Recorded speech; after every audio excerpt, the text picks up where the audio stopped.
Hey everyone, this is Nathan Cohen and welcome back to my channel. This is the second video I bring to you guys on YouTube. If you guys watched the first video, I started a series called NFL Outlooks, which goes through every NFL team and their outlook for the 2022-2023 season. In today's video, I'm going to talk about the Atlanta Falcons. So last year, the Falcons went 7-10 under quarterback Matt Ryan. We all know Matt Ryan isn't the same player he used to be. He's getting up there in age, but he isn't a horrible quarterback. But let's get into his stats. So Matt Ryan threw for 3,968 yards, 20 touchdowns, 12 interceptions, and a QBR of 46.1, which was 21st in the NFL. The best game he probably played in that season was against the Saints. They won 27-25. He went 23 for 30, 343 yards. He had a completion of 76.7, and he had 2 touchdowns that game. Okay, so the two important pieces that Matt Ryan used a lot and targeted a lot was wide receiver Kyle Pitts and tight end / running back / wide receiver Cordero Patterson. So let's talk about Kyle Pitts first. He was drafted number 4 last year in the 2021 draft, and a lot of people thought this man was going to be really good. Like, everybody thought he was going to be really good. He's 6'6", 246 pounds for a tight end, and he can run. Like, he's pretty quick. So he had 68 receptions. He had 1,026 yards. He had 1 touchdown for the whole season, and his average yardage per game / for the year was 15.1. So I thought for Kyle Pitts, obviously you want the touchdowns to be higher, but other than that, playing with a declining Matt Ryan, I thought he did solid for his first year in the NFL. So let's talk about Cordero Patterson. So when he got into the league, he was first with the Minnesota Vikings. He was there for a couple years, and then he went over to Oakland. Now they're the Las Vegas Raiders. Then in 2018 he went to the Patriots, and then in 2019 and 2020 he went to the Bears, and now he landed with the Falcons for that 2021 season. With his rushing yards, he was very solid. 618 yards, 153 carries, 6 touchdowns, and he averaged about 4 yards per carry.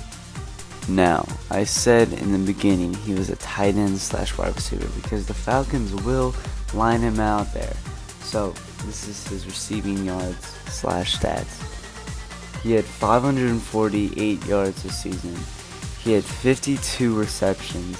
He had 5 touchdowns. And he had a 10.5 yard per average when he caught the ball. I mean, that is a good stat for a running back / tight end / wide receiver. And on defense, I think they have a couple of good pieces. AJ Terrell, Deion Jones, Foe Sadie, Alunkun. I know I said that wrong. Just go with it. But I think those 3 pieces on their defense played very well. So we'll see how their defense will be for this year. So in free agency, they finally got rid of Matt Ryan, and they gave him to the Colts. The Falcons ended up getting a 3rd round pick for Matt Ryan, which I think is a very solid trade for the Falcons. You get more young pieces for your team, and you honestly get rid of an aging quarterback who you have no clue how good he's going to do next year for the Colts. I think personally, for me, I think he's going to be solid on the Colts because of that offensive line. But with the Falcons, I think it would be even worse if Matt Ryan was still on the team. So that was a good plus for the Falcons. So in free agency, they obviously lose Matt Ryan. Then they lose Foyesade Oluokun, who we just talked about, who was a very good linebacker for them. He went to Jacksonville. And then lastly, they lost Russell Gage, who went to Tampa Bay for a 3-year, $30 million deal. So he's solid. Not the best, but he's a solid, younger type piece. Okay, so now let's talk about who they got in free agency. First off, they got Marcus Mariota, who came from the Raiders. He was a backup, but he comes over and he's now going to be the starter for them. Then the Falcons go out and get Casey Hayward, who was a cornerback for the Raiders, who played solid. And lastly, they re-signed Cordero Patterson, which I really like. He is 31 though, but I think he is just a very good piece for this offense. So this year in the draft, the Falcons picked Drake London, a wide receiver from USC. He's 6'4" and lengthy, and he will definitely help the Falcons out this year in the red zone for sure, and he will definitely make it easier for Marcus Mariota. Okay, in the second round, the Falcons got Arnold Ibikiti. He's an edge from Penn State. So he's 6'3", 256 pounds, and the thing I like about him is he improved every year he was in college.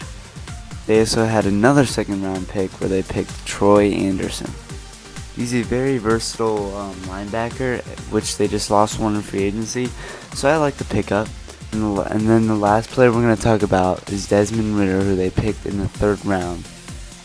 As you guys know, this year's draft was not the greatest for quarterbacks, so to get a very solid Desmond Ridder in the third round is very good.